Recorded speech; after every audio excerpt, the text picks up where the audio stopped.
My name is Shaffer. I did 11 years in the U.S. Coast Guard, followed by 21 years in the FBI. While assigned to the FBI, I was a member of the hostage rescue team, which means I have some enhanced skills when it comes to tactical operations.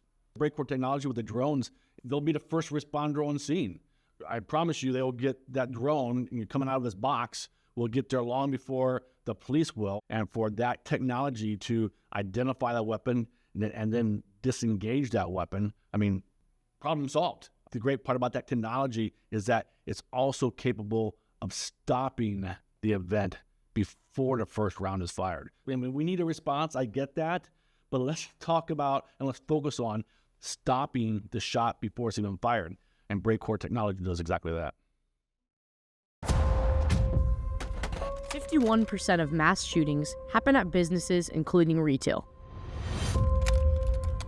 On average, it takes 8 minutes for first responders to arrive on scene. With Brecourt Solutions indoor drone as a first responder, we won't wait.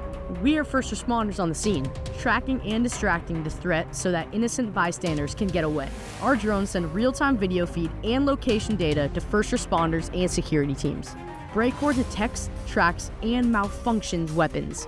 Handguns, rifles, and shotguns are the weapons used most in active shooting events. Brecourt's drones can malfunction these weapons, buying time, saving lives. Seconds matter. We won't wait.